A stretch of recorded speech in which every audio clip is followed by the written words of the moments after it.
명랑시사 이승원입니다.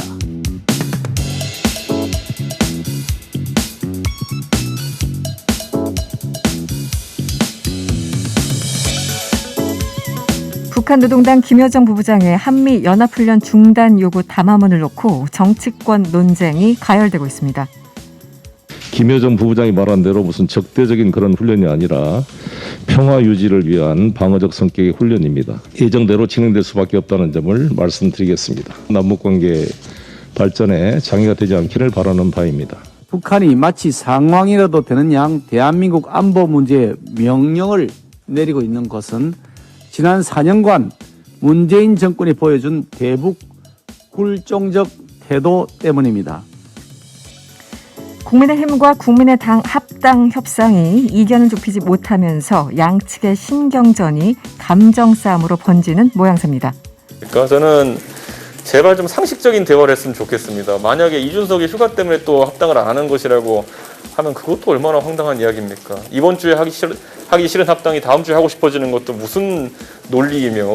이렇게 일방적으로 자기가 시안을 일방적이고 공개적으로 정해버리거든요. 그리고 그때까지 지나면 끝이다. 저는 이건 전형적인 갑질 사고나 태도. 국내에서 델타 플러스 변이 확진 사례가 처음으로 확인됐죠. 감염자 모두 아스트라제네카 백신을 2회 접종 완료한 뒤에 돌파 감염된 것으로 알려지면서 방역 당국의 우려가 커지고 있습니다. 그리고 델타형 변이의 일종으로 델타 플러스라고 불리는 변이 2건이 국내에서 처음으로 확인되었습니다. 한 건은 해외 유입 사례였고 나머지 한 건은 해외 여행력이 없는 사례입니다. 이제 이 델타 플러스 변이가 델타 변이 바이러스의 하나의 반계라는 것은 인정되고 자세한 특징들은 조금 더 분석해야 될 부분으로 이렇게 판단하고 있습니다. 8월 3일 화요일 이승원의 명랑시사 지금 바로 시작합니다.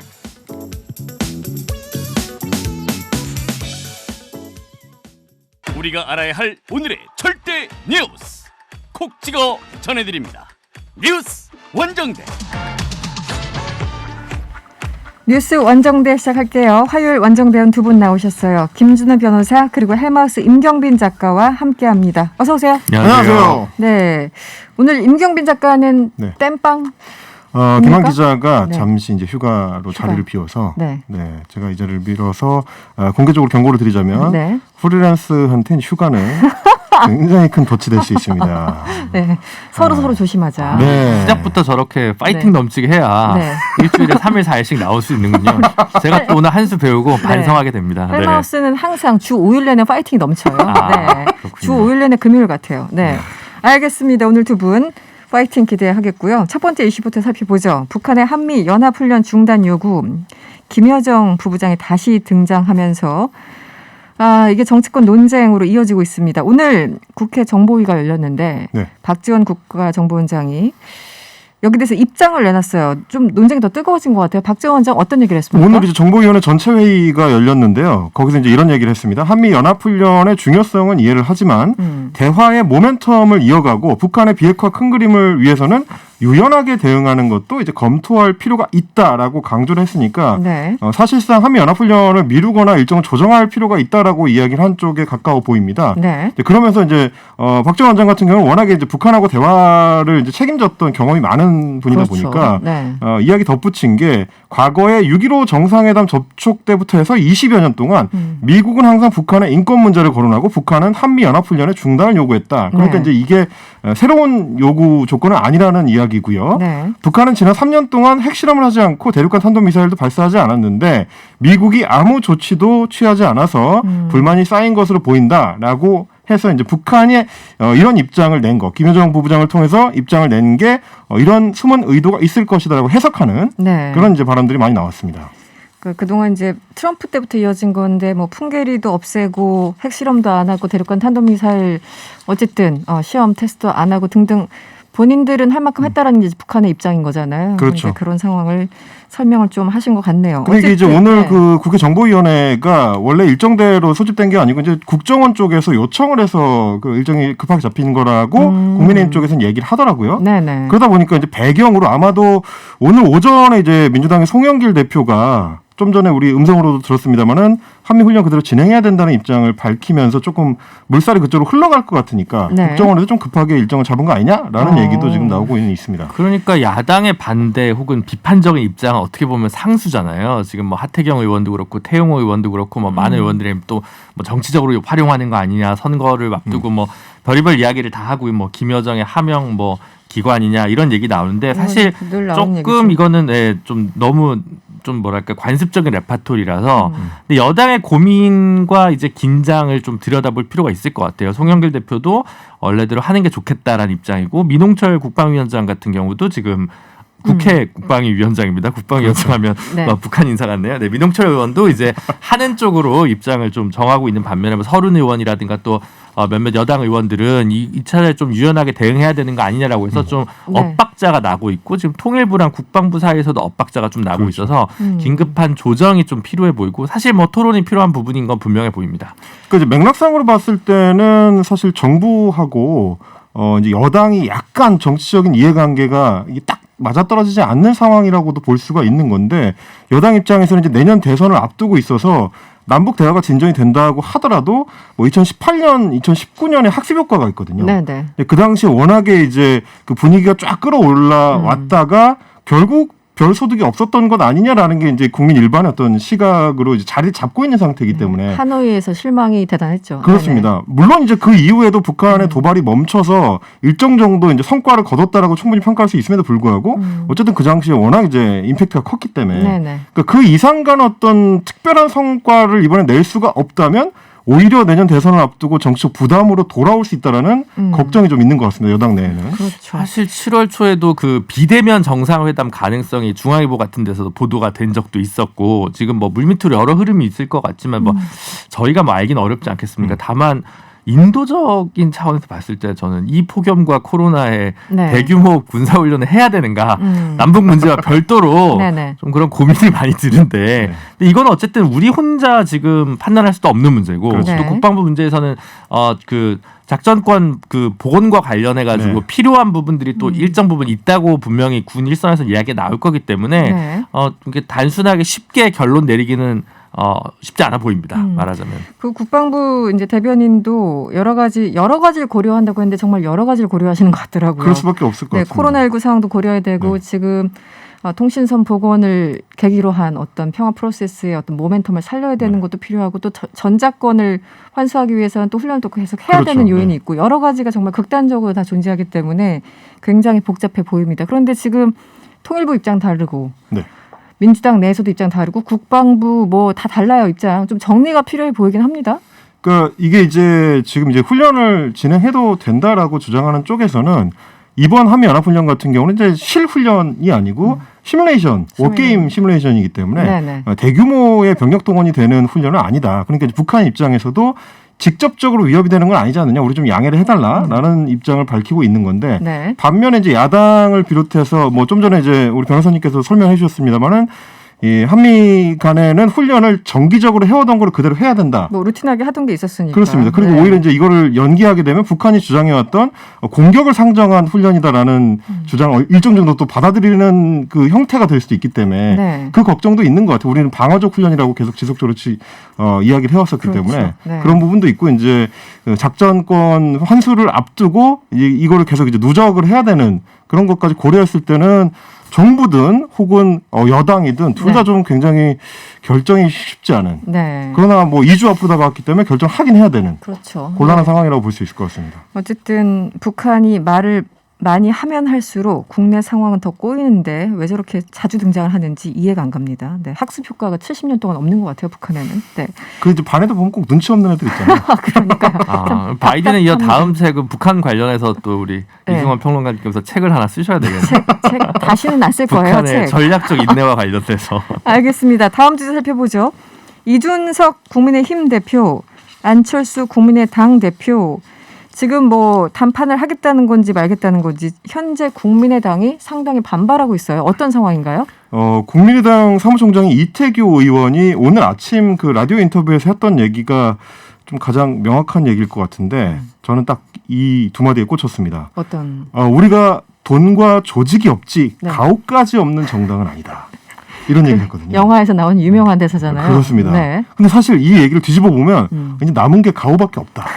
이런 생각이 되거든요. 그렇기도 하죠. 네, 국민의당 입장에서는 네. 돈도 없고 조직도 없고 이 얘기는 뭐냐면 곧 그 대선이라는 가장 큰 선거를 치르기 위해서는 굉장히 좀 힘든 상황에 처해 있다라는 거를 고백하는 셈이기도 합니다. 네네. 그러나 그럼에도 불구하고 야권의 강력한 대선 주자 중에 한 명인 안철수 대표를 우리가 보유하고 있다.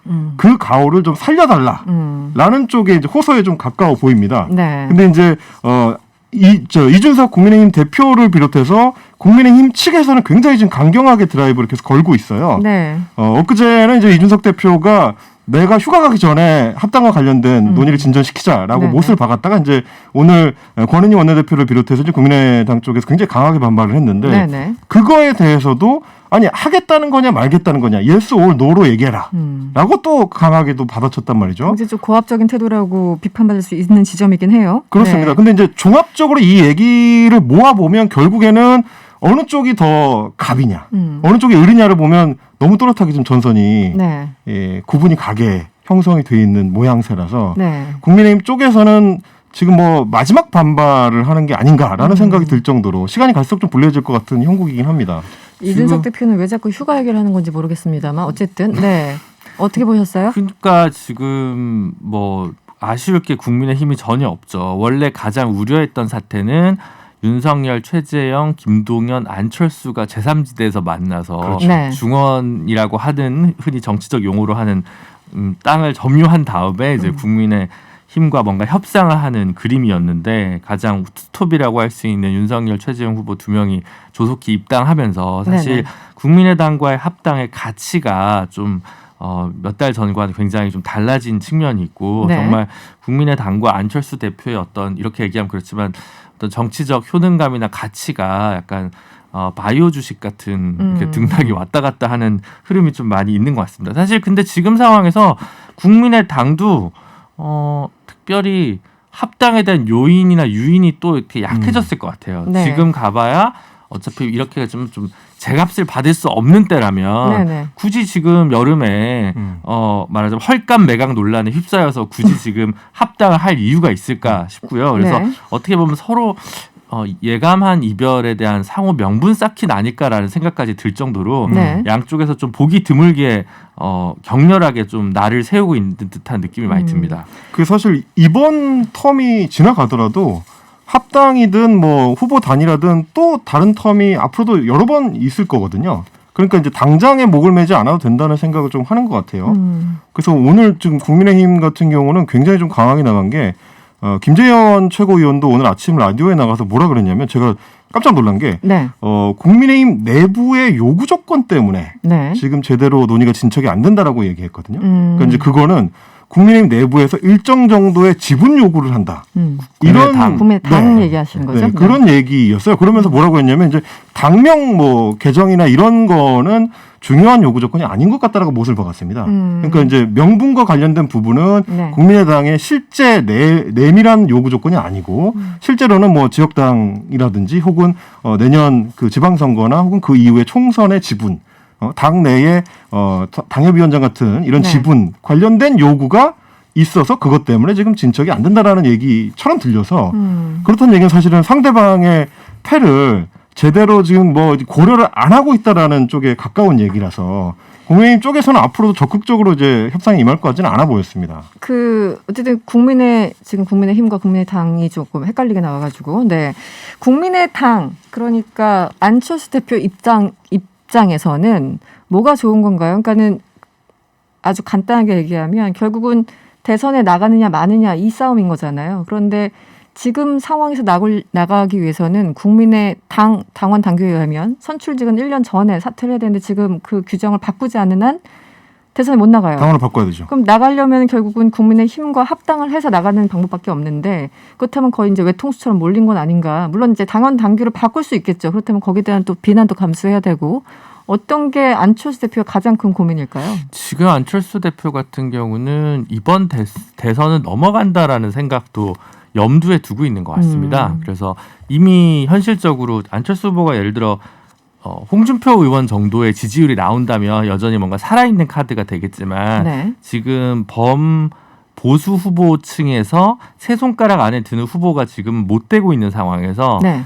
뭐 사태 반전이 갑자기 일어날 가능성은 좀 낮아 보이거든요. 네. 그런 상황이라면 오히려 이제 이번 대선 같은 경우는 2002년 대선이나 2012년 대선처럼 3% 내지 5% 이내 박빙으로 이제 대선 결과가 날 것 같기 때문에 네. 마지막까지 국민의 당에서 지고 있는 적은 지지율이라도 좀 힘이 될 수 있기 때문에 오히려 지금 뭔가 자신들의 패를 사용하기보다는 조금 더 관조하고 기다릴 줄 아는 그런 쪽으로 좀 선택지가 어쩔 수 없이 좀 넓어지지 않았나라는 생각이 좀 듭니다.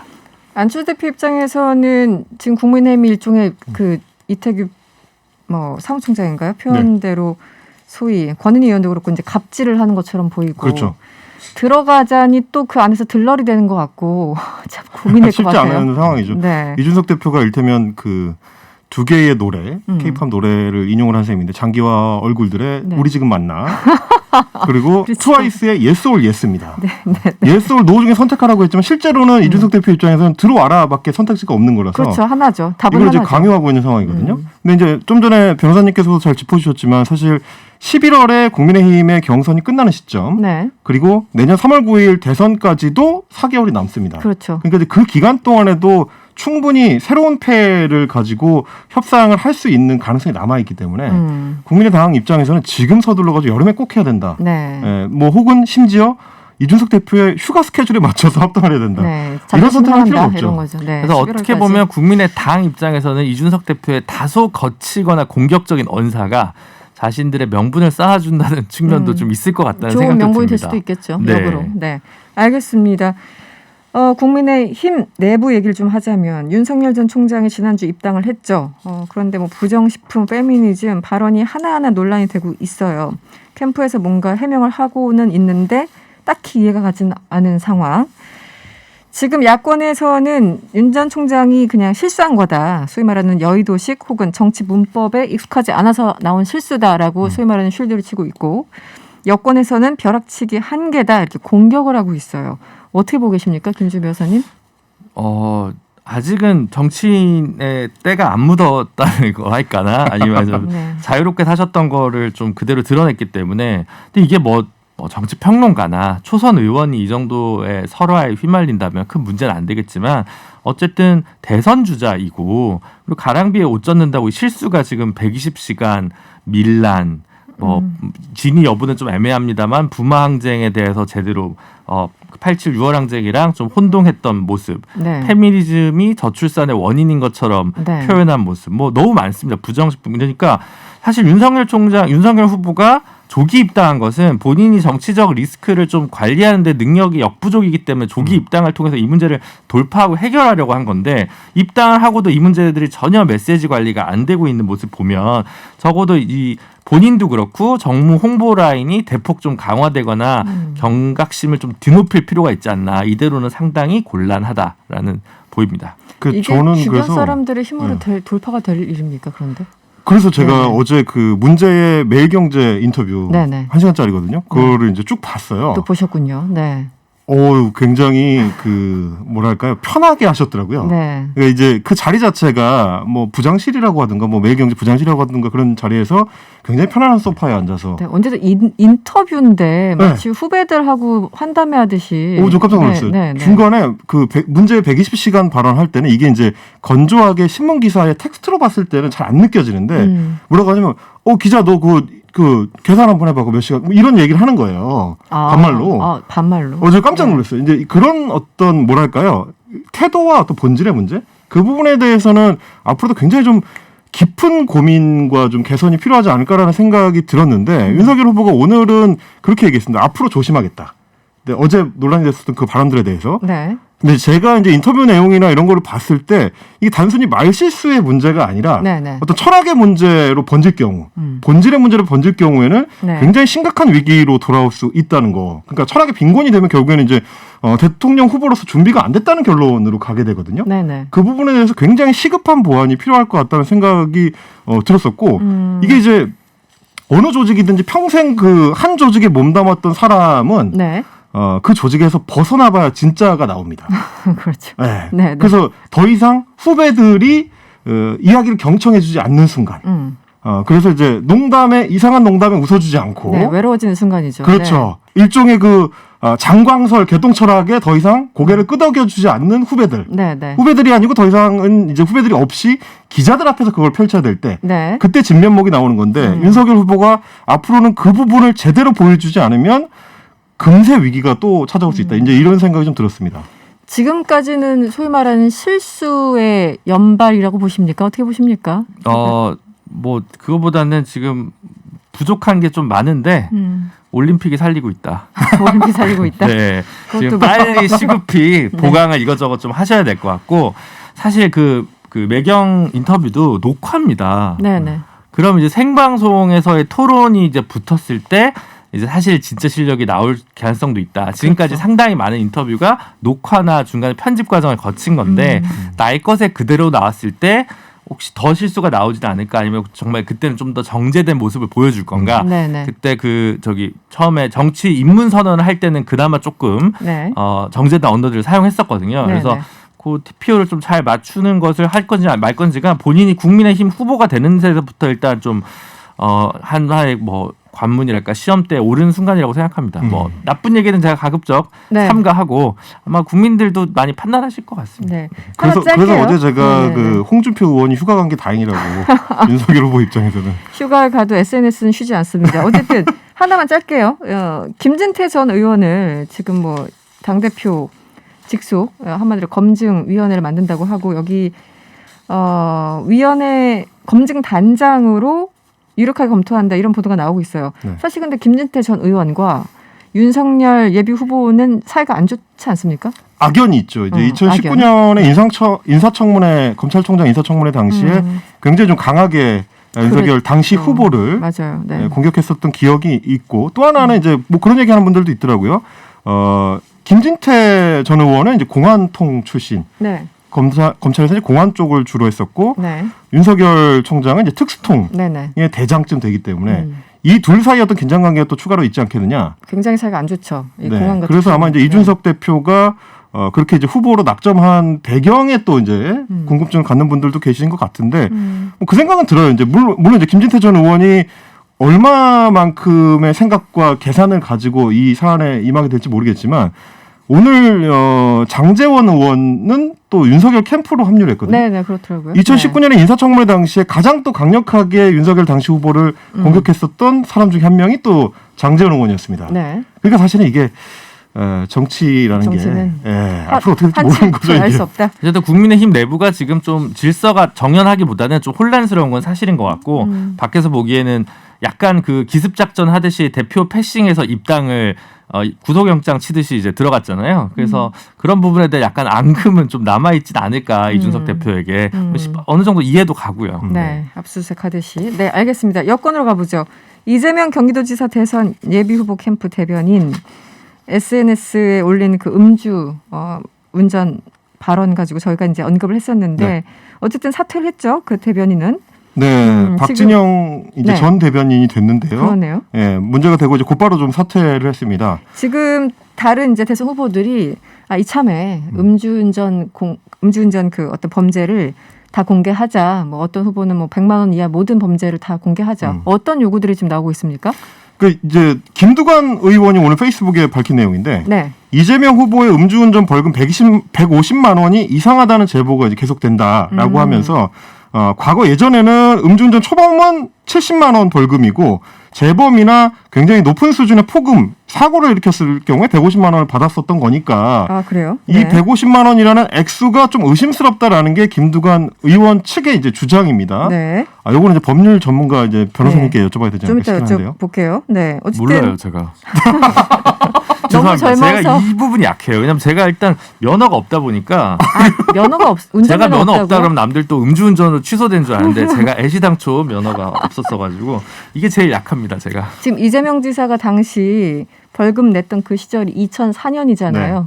우리 김주희 변호사가 너무 젊어가지고 그 시절을 기억을 못한다는 것으로 이해를 하겠습니다. 감사합니다. 네, 그 김두관 의원 네. 후보 여러 가지 얘기를 하고 있고 정세균 전 총리도 뭐 김두관 후보 제안에 즉각 뭐 화답했죠. 그렇습니다. 이제 다른 지금 추격하는 후보들 입장에서는 음주운전에 대한 인식이 이제 2000년대 초반하고는 굉장히 좀 달라진 상황이기 많이 때문에 달라졌죠. 네. 그래서 아마도 이게 이제 약한 고리로 다시 부각이 되는 건데요.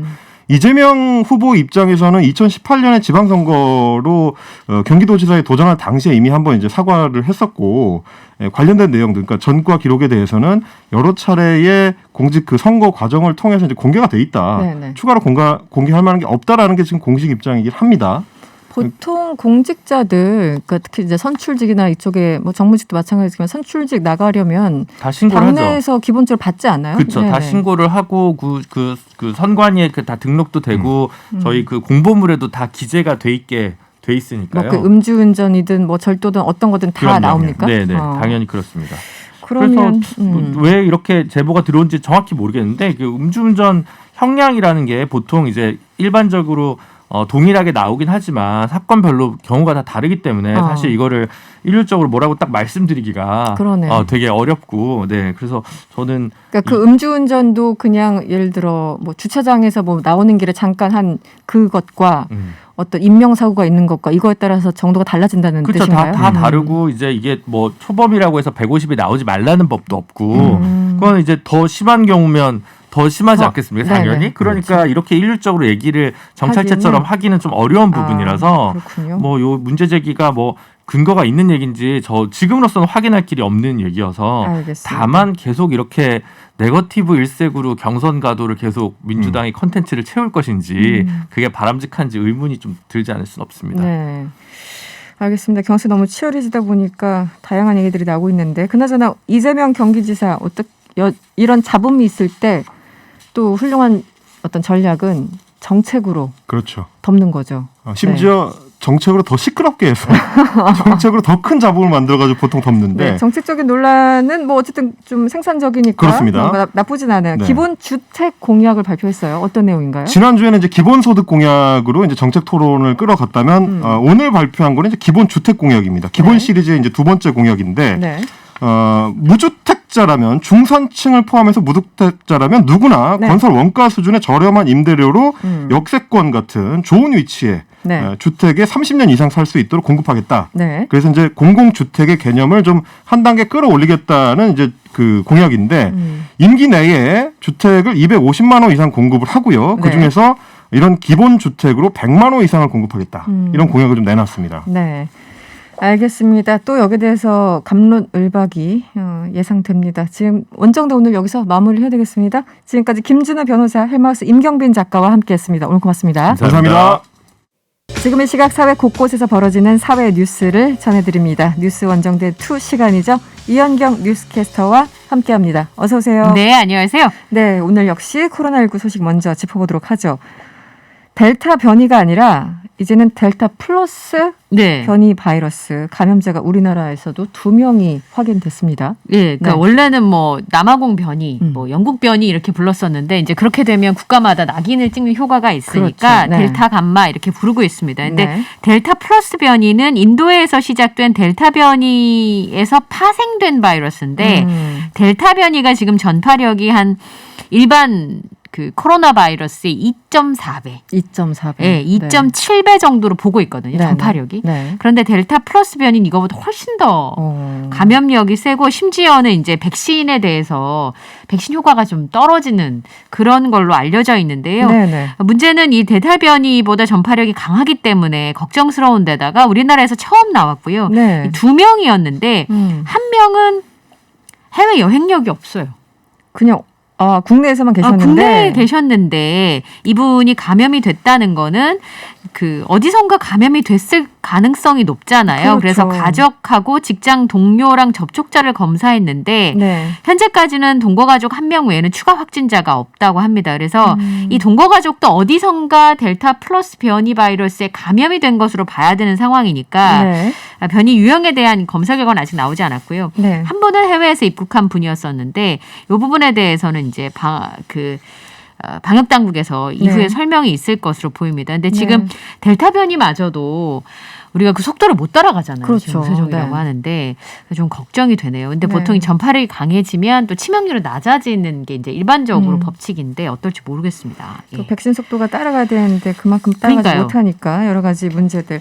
지금 상황이 계속 이렇게 되고 조금 전 속보 오늘 오후 6시까지 1,425명.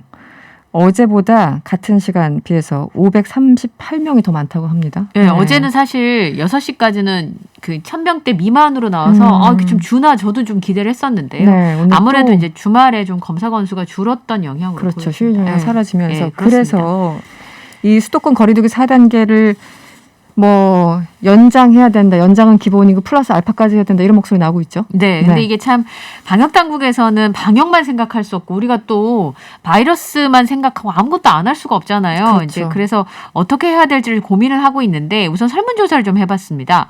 보건복지부 중앙사고수습본부에서 지난달 27일부터 29일 사흘 동안 전국에 있는 만 18세 이상의 성인 남녀 1,000명을 대상으로 네. 조사를 해보니까 네. 사회적 거리두기가 지금 수도권 4단계, 비수도권 3단계인데요. 10명 중에 8명은 수도권 4단계 연장해야 된다. 이렇게 얘기를 하고 있습니다. 압도적이네요. 예. 네. 근데 제가 좀 더 놀랬던 건 뭐였냐면 자영업자분들은 어떻게 생각하실까? 네, 네. 왜냐하면 너무 치명적인 상황이기 때문에 그렇죠. 네. 그런데 자영업자 중에서도 이런 상황을 유지해야 된다라는 의견이 일반 국민과 크게 다르지 않았다고 합니다. 예. 자영업자분들도 네. 네.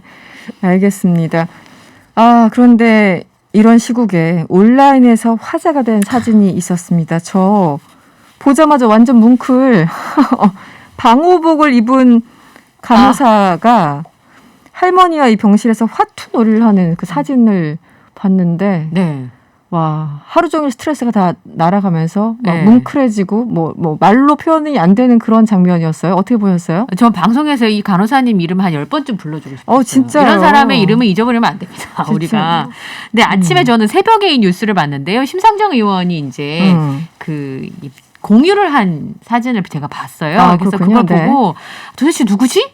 이 기특한 사람은 누구지? 이런 생각이 들었었는데 이분은 삼육서울병원의 이수연 간호사입니다. 네. 이번에 그 간호사협회에서 공모한 간호사 현장 수기 사진전에 출품된 작품이었는데요. 네. 이 주인공 할머님은 93살에 치매가 있으세요. 근데 이분이 작년 8월에 코로나 때문에 서울 삼육서울병원에 음압병상에 입원해 계셨는데 문제는 네. 중등도 치매 환자분이셔 자꾸 정신을 잃으시는 거예요. 그리고 이제 그때 작년에 코로나 감염되셨던 환자분 중에 제일 나이가 많았던 100세 넘으신 할머님도 계셨잖아요. 네. 그분이 제일 문제가 뭐냐면 안 드신다는 거예요. 안 드시 자꾸 의욕을 잃어가시니까 치료가 안 들어가는 게 제일 문제였거든요. 그때 간호사님들이 제일 많이 한 게 뭐냐면 자꾸 말을 시켜서 1시간 동안 먹이는 거예요.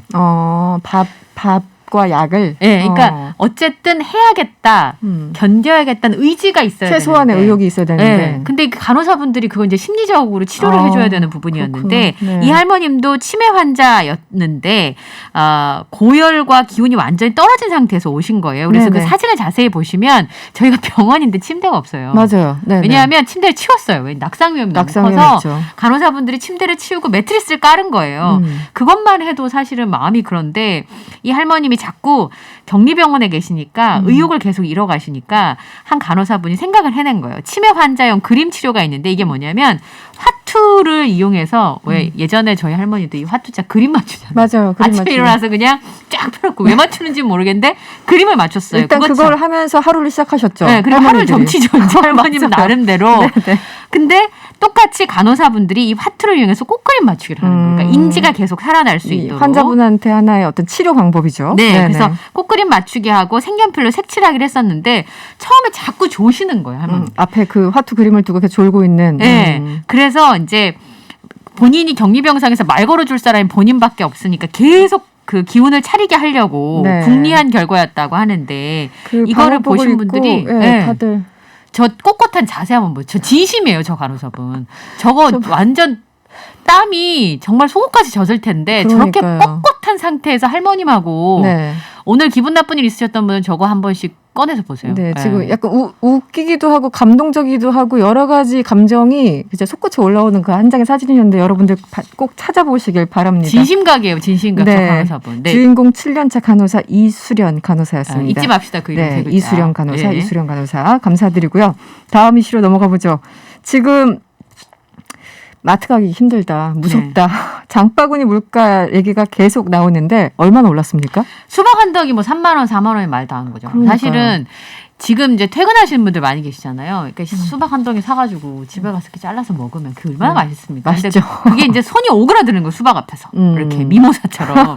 왜냐하면 수박 가격이 너무 많이 올랐기 때문인데요. 네. 수박만 오른 게 아니라 거진 그 식자재 가격이 다 올랐다라고 보시면 되겠습니다. 계란, 야채, 곡류, 과일, 육류까지. 네. 근데 사실 이런 게 오르면 서민들의 장바구니 물가가 영향을 너무 많이 받기 때문에요. 그렇죠. 근데 문제는 이제 유류값이 올라서 이 다른 연쇄 파동으로 이어진 걸로 봐서 올 하반기에도 계속 이어지지 않을까 이런 걱정이 되는데 네. 계란 같은 경우는 작년에 이 많이 문제가 되면서 네네. 그 육개들을 많이 살처분했잖아요. 네, 그러면서 네. 계란 가격이 57% 급등을 했는데 문제는 상반기에만 지금 달걀을 2억 개 모셔왔거든요. 그 비행기에 실어가지고. 아, 네, 기억나요. 그럼에도 불구하고 지금 가격이 4년 만에 최고치를 기록하고 있으니까 계란값 오르잖아요. 네. 그럼 김밥값 오르죠. 다른 계란값 게 다, 오르잖아요. 빵값 오르죠. 계란값 오르면 라면값 오릅니다. 근데 맞아요. 이런 네. 상황이 벌어지다 보니까 뭐 달걀, 마늘, 고춧가루, 참외, 쌀 뭐 다 네. 올랐다고 보시면 될 것 같습니다. 네. 알겠습니다. 지금 장보기 무섭다는 말이 그냥 나오는 말이 아니고, 네. 수박 올해 딱 한 번이라도 먹으면은 그것도 다행인 것으로. 그러니까 네. 복날에 삼계탕을 못 드신대요. 그렇죠. 네, 왜냐하면 이 귀한 닭을 음식. 너무 살처분 많이 해가지고 닭 가격도 또 많이 올라가지고. 예. 제가 오늘 점심에 계란말이 그 주인 아저씨가 주셔가지고 거의 공짜로 먹었는데 감사드립니다라면. 금으로 마른 거 드세요. 그러니까. 네. 알겠습니다. 다음 이슈 넘어가 볼게요. 2019년 미국에서 있었던 총기 난사 사건과 관련해서 사건인데 이게 어떤 사건입니까? 네. 우선 총기 난사 사건이 있었는데 이게 2019년 8월에 오하이오주 데이턴에서 총기 난사 사건이 있었는데요. 난사범은 코너 베츠라고 하는 24살의 청년이었습니다. 네. 근데 그 당시에 유흥 지역에서 총을 난사해서 심지어는 본인의 여동생을 포함해서 9명이 사망을 했고 17명이 부상을 입었는데 현장에서 경찰에 의해 사살이 됐어요. 네네. 그런데 총기 난사 사건의 유족들이 이번에 네. 고소를 했습니다. 우리나라 기업을. 우리나라 기업을 고소했어요. 네. 왜 그렇죠? 이 난사범이 사용했던 대용량 탄창을 우리나라 기업인 경창산업이라는 곳에서 만들게 되는데요. 이 범인이 사용한 대용량 탄창을 한국 기업이 만들었다라고 네. 하면서 고소를 했습니다. 이 생존자들과 유족들이 네바다주 클라크 카운티 지방법원에다가 탄창을 만드는 회사인 경창산업과 경창산업의 미국 지사를 상대로 손해배상을 청구했는데요. 네네. 이 경창산업의 미국 지사가 네바다주에 있습니다. 이유를 들어보면 그 당시에 범인이 쓴 게 100발짜리 대용량 탄창이래요. 근데 이게 100발짜리? 재장전 필요 없이 한 번에 반복적으로 발사를 할 수 있다는 겁니다. 그런데 경창산업이 이거는 민간인들이 쓸 수 없는 필요치 않은 상황인데도 이런 걸 만들어서 공급을 했다. 그리고 합리적인 제약이나 조건 없이 판매를 했고 네. 범인들이 쉽게 얻을 수 있도록 인터넷 판매를 유도했다라는 건데요. 인터넷 판매요. 네, 왜냐하면 이 범인이 경창산업의 미국 지사 웹사이트를 통해서 온라인으로 판매하는 소매업체를 찾았고 여기서 대용량 탄창을 구매를 했다고 합니다. 그런데 네바다주 법에 네. 이 제조품들이 범죄에 이용되지 않도록 그 구매자가 범죄 이력이 있는지 이런 걸 조회해서 안전 조치를 하도록 의무를 부과하고 있는데 그건 당연히 네. 그렇죠. 네. 경창산업이 이걸 어겼다라고 주장을 하는 겁니다. 그러니까 이런 걸 만들어 팔 필요가 없는데 이런 구체적인 부분들에 대해서 안전조치도 하지 않고 판매를 했다라고 하면서 최근에 그 발생한 총기 난사 사건의 네. 60%가 이 대용량 탄창이 사용이 됐고 2012년에 코테니컷 센트훅 초등학교 총기 난사 사건도 아동을 포함해서 26명이 살해가 됐는데 이 무기를 통해서 이루어졌다 이런 겁니다. 안전 조치도 없이 범죄 이력에 대한 확인도 없이 그냥 온라인상에서 판매했다. 이거 자체는 어쨌든 문제가 될 수 있을 것 같은데 네. 어쨌든 고소를 한 상황인 거죠. 네, 고소를 한 상황이고요. 그리고 문제는 이 살인범들이 최대한 많은 사람을 죽이고자 하는 욕구를 가지고 있는데 이 대용량 탄창이 끌린다는 점도 인지하고 있었다라고 주장을 하고 있는데 어쨌든 경상산업의 입장은 지금 현재 나온 게 없어서 네, 아직까지는. 이걸 좀 지켜봐야 될 것 같아요. 알겠습니다. 마지막 이슈 빠르게 볼게요. 한 지역에서 특수학교 설립을 반대하자 주민 토론회에서 무릎을 꿇고 호소하는 부모의 모습, 그 어머님 모습 저도 기억을 하는데 이 서진학교입니까? 네, 서진학교입니다. 네, 서진학교 설립 과정을 다룬 다큐멘터리가 만들어졌다고요? 네, 지난 5월에 개봉을 했고요. 네. 이게 7년 만에 학교가 문을 열었잖아요. 네네. 그 당시에 이제 한방병원을 유치하겠다는 주민들 사이에서 무릎 꿇고 막 울면서 호소하던 네네. 그 어머님들을 아마 기억하실 텐데 네, 맞습니다. 이제 개교는 했고요. 그 과정을 다큐로 만들어서 관람객이 2만 명 정도 들었어요. 그런데 상영 금지를 해달라는 가처분 신청이 들어왔어요. 왜요? 왜냐하면 이 서진학교의 설립을 반대했던 한 지역 인사가 있는데 네. 여기에 본인의 얼굴이 10초 나온다는 거예요. 아. 그런데 본인은 서진학교 설립을 반대했던 게 님비 말하자면 지역의 이기주의가 아니라 여기 허준 테마거리, 허준 박물관이 있으니까 한방병원이 들어오면 일자리가 생기면 더 좋겠다는 취지였지 난 나쁜 사람이 아니다. 네네. 그런데 영화 속에 난 나쁜 사람으로 그려졌다. 그렇기 때문에 이 영화를 상영하지 말게 해달라고 소송을 최근에 법원에 제출을 한 겁니다. 뭐 그 자신의 얼굴을 뭐 블러 처리하는 것도 아니고 아예 상영을 네. 금지해달라고. 모자이크 처리돼 있어요 이미. 모자이크 처리돼 있는데도 불구하고요. 네, 그럼에도 불구하고 못된 사람으로 안 좋게 비춰지니까 본인을 빼달라고 했는데 요청이 받아들여지지 않았다라고 하는 주장을 하는 건데요. 네네. 그래서 이제 사실 이 영화를 통해서 너무 많은 분들이 보신 분들이 그러더라고요. 저런 줄 몰랐다. 그러니까 그런 것들을 알 수 있게 된 영화였는데 못하게 해달라고 하니까 전국 장애인 부모연대랑 네. 시민들이 다큐 상영 금지에 반대하는 탄원서에 작성에 들어갔는데요. 네. 한 2만 명 정도가 서명을 했습니다. 네, 알겠습니다. 다큐멘터리 학교 가는 길에 대한 소식까지 들어봤습니다. 네, 뉴스 원정대 2 오늘 다양한 소식 들어봤어요. 이현경 뉴스캐스터와 함께했습니다. 오늘 고맙습니다. 감사합니다. 명랑시사 1, 2부는 여기까지고요. 잠시 후 7시 3부에서 뵙겠습니다. 어렵고 복잡한 경제 뉴스 알기 쉽게 알려드리는 경제가 문제 시간입니다. 알고란의 고란 기자 스튜디오에 나와 있습니다. 어서 오세요. 네, 안녕하세요. 네, 일단 요즘 부동산 관련 뉴스를 보면 네. 사전 청약이란 단어를 많이 보게 되는데 네네. 일단 사전 청약이 뭡니까? 이게 3기 신도시 나오면서 사전 청약이라는 말이 나왔는데 네. 청약도 일종의 보면은 사전에 하는 거예요. 청약이라는 것 자체가 집이 없고 이제 분양을 하니까 신청을 하세요라는 거잖아요. 그렇죠. 근데 사전 청약은 그 청약을 사전에 하는 건데 또 사전에 하는 거예요. 이게 더 왜? 미리미리. 네, 미리미리. 네, 이게 왜 그러냐면 사실 이 정부가 주택 문제를 이제 그 부동산을 잡겠다고 여러 가지 대책을 내놨는데 정권 초반에는 다주택자가 문제다. 투기 세력이 문제다라고 했어요. 근데 이제 시장에서는 야 공급이 부족하니까 그렇잖아. 그랬죠. 라고 한 거죠. 그러는 와중에 이제 후반기로 가니까 최근 들어서는 정부도 야 투기 세력도 문제는 맞는데 공급도 약간 문제가 있는 것 같아. 네. 근데 최근에 인정하기 시작했죠. 네. 네네. 근데 이게 이제 그 공급이라고 하는 게 김현미 전 장관이 말했듯이 빵이라면 빨리 이제 굽고 싶은데 그렇죠. 몇 년 걸리니까. 네, 아파트는 이렇게 뚝딱하고 찍어낼 수가 없는 거잖아요. 근데 이제 이 공급이 부족하다라고 할 때 여기 저간에 깔려 있는 건 뭐냐면 이 부동산도 일종의 심리거든요. 그렇죠. 네. 만약에 내가 한 4년 뒤에 살 집이 있어. 이렇게 내 집이 확보돼 있어라고 하면 지금 이 시점에서 영끌을 해가지고 주택 매수 대열에 가담하지 않을 거예요. 그렇겠죠. 네, 네. 네. 그래서 정부가 들고 나온 게 뭐냐면 시장 심리를 좀 안정화시키기 위해서 네네. 사전 청약이라는 제도를 도입했습니다. 청약도 미리 하는 거지만 네, 그보다 더 앞서서 사전 청약한다. 그래서 일종의 심리전이네요. 네, 심리전. 맞아요. 그러니까 사전 청약으로 해가지고 이제 확정을 해주는 거죠. 자, 여러분들은 지금 더 싸게 살 수 있는 기회에 당첨이 되셨습니다. 그러니까 지금 시장으로 나가가지고요 비싼 돈을 들여가지고 지금 고가에 매수하지 마세요. 네. 그래서 시장 가격 끌어올리지 마세요. 왜냐하면 5년 뒤, 6년 뒤에는 집이 나오니까요. 여러분들 집이 기다리고 네, 있습니다. 게다가 이렇게 이제 사전 청약이나 아니면 공급 물량이 계속 나온다는 사인을 주면은요 네네. 시장에서 그 이른바 영끌 대열에 참여하던 사람들이 기다리니까 굉장히 좋은 기회가 계속 생기네. 그렇죠. 라고 네. 판단하니까 시장에 또 뛰어들지 않을 테고 그렇게 뛰어드는 사람이 없으면 매수세가 안 붙으면 당연히 가격은 조정을 받게 돼 있거든요. 그렇죠. 네. 그래서 이제 사전 청약이라는 제도를 도입을 했고 네.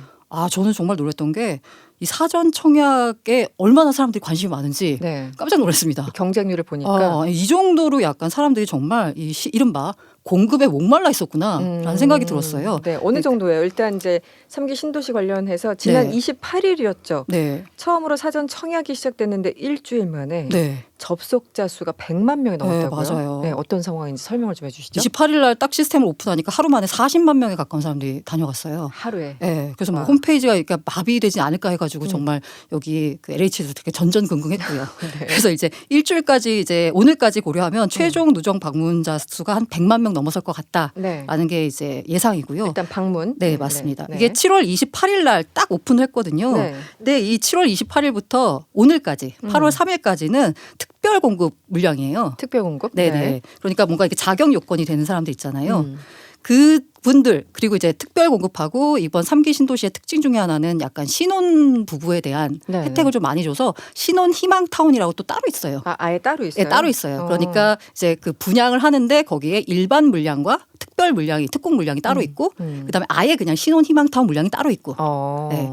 그래서 신혼부부들한테 이제 맞아요. 좋은 기회를 주겠다. 네, 제가 3기 신도시를 그래서 보자면 전체 물량 가운데 한 60%가 신혼부부한테 할당이 되는 셈이거든요. 네. 그래서 여기서 신혼부부란 내 마음은 언제나 신혼이지 가 아니라 라고 생각할 수 있겠지만 네. 법적으로 따지면 7년.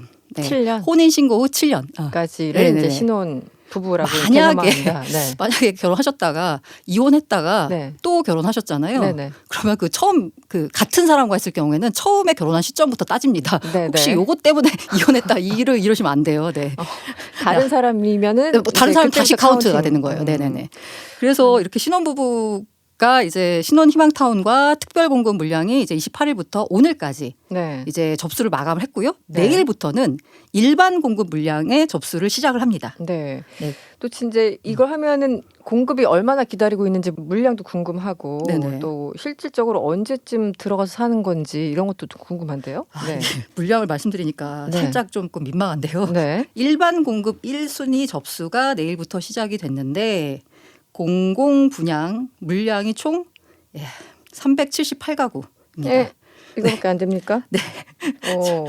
네, 조금 약간 안타깝긴 한데요. 좀 안타까운 숫자네요. 네. 그래서 이제 진행을 하고 있고요. 그 다음에 그 6일부터 10일까지는 일반 공급 1순위 수도권 지역 접수를 합니다. 네네. 그게 이제 일반 공급 가운데요. 이것도 약간 순서를 줬어요. 그러니까 1순위 해당 지역 있습니다. 네. 그러니까 예를 들어서 내가 만약에 뭐 인천이다라고 하면 인천에 사는 사람은 이제 신청할 수 있는 거예요. 내일부터. 네. 근데 6일부터는 경기도에 사는 사람은 신청할 수 있어요. 일반 공급 1순위 수도권 지역 접수를 받습니다. 네, 서울에 네. 사는 사람도 이제 접수를 할 수 있는 거예요. 네. 당연히 뭔가 더 조건이 까다로울수록 뭔가 더 당첨 확률이 높아지겠죠. 신청하는 그렇죠. 사람들이 더 적을 테니까. 네. 네. 그래서 그 11일부터는 일반 공급에 2순위 청약이 이루어집니다. 이건 이제 1순위 자격이 안 되는 분들이 이제 2순위에 청약을 하시는 거고요. 이렇게 해서 이제 청약이 되는데 그럼 1순위는 뭐냐? 요건이 어떻게 되냐면 네네. 해당 지역에 거주하는 사람 가운데 무주택 기간이 3년 이상이고 해당 지역에서 네, 무주택 기간 맞습니다. 최소한. 네. 그리고 청약 저축 납입 인정 금액이 600만 원 이상인 경우입니다. 네. 근데 이제 성남 복정 1 같은 경우에는요. 네. 성남시에 2년 이상 거주해야 된다라는 요건이 또 추가가 됩니다. 네. 그래서 만약에 요거 1순위 조건을 이제 그 뭐 무주택 기간 납입 인정 금액 요건을 갖추지 못한 경우에는 이제 그 5일부터 네. 신청을 하시면 됩니다. 네. 생각보다 뭐 가구 수가 많은 건 아니네요. 네, 많지는 않아요, 전반적으로. 사전 청약과 관련해서 뭐 여러 가지 궁금증이 있으실 거예요. 하나씩 좀 짚어 볼게요. 한 4가지, 5가지 정도가 될 것 같은데 어떻습니까? 네. 어떤 질문이 가장 많았죠, 그동안? 이게 그래서 네. 사람들이 많이 궁금해하니까 굉장히 열기가 뜨겁잖아요. 그 LH가 사전 청약 상담 센터를 운영을 했어요. 네네. 거기로부터 이제 질문이 뭔가 많이 들어왔을 거 아니에요. 그렇죠. 네. 여기서 많이 묻는 질문을 5가지로 정리했습니다. 일단 네, 그래서 거주 기간은 어떻게 계산하는지부터 시작을 해야 네네. 되겠네요. 네. 그래서 제가 여기서 말을 하지만 사실 이게 되게 뭐 복잡해요. 숫자도 많이 나오고. 네네. 뭐 그래서 대략적인 홈페이지, 것만. 사전 청약 홈페이지에 가시면 이 5가지 많이 묻는 질문 5가지에 대한 안내가 나오니까 네. 들어가셔서 확인해 보시면 될 것 같습니다. 네. 그래서 가장 첫 번째로 나오는 질문이 거주 기간은 어떻게 계산하냐라는 거예요. 네. 거주 기간 3년인데 이게 그 거주 기간의 의미는 뭐냐면요. 연속적으로 거주한 기간을 의미합니다. 최근에 거주한 것을 기준으로 하는 거군요. 최근에 연속적으로 거주한 기간이고요. 그 다만 또 이제 그 거주하는 기간 동안에 네. 만약에 내가 해외에 한 100일 정도 뭐 여행을 가 있었다라고 네. 하면 해당 지역 거주자로 인정받을 수 없습니다. 그렇군요. 까다롭네요. 네. 네. 그래서 이것도 역시 모집 공고문이 있거든요. 네. 이걸 꼭 확인해 보시길 이제 바라고요. 이 사실 이런 집에 들어갈 때 여러 가지 기준이 있지만 소득 문제도 궁금하잖아요. 소득 산정은 어떻게 합니까?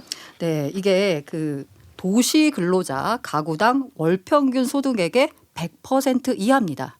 100% 예, 이하. 그래서 이걸 3인 가구 기준으로 보니까요. 네.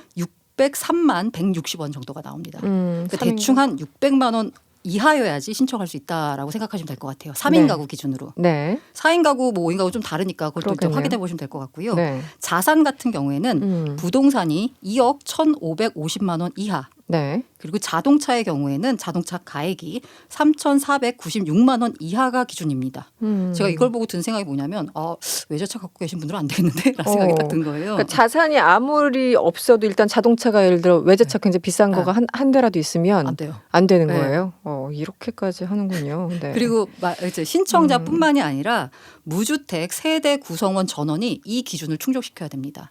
그러니까 내가 세대주라서 네. 나만 기준을 충족하면 안 되고 배우자나 네. 뭐 자식이나 이런 사람들이 만약에 부동산이 많다 네네. 이러면 역시 안 되는 거고요. 그렇군요. 네. 그러니까 모든 기준을 깔끔하게 다 네, 맞아요. 충족시켜야 되는 그래서 월 평균 소득의 100% 이하 3인 기준 603만 원 정도, 자산은 2억 1,550만 원, 자동차는 3,500만 원 이하 네, 정도. 맞습니다. 네.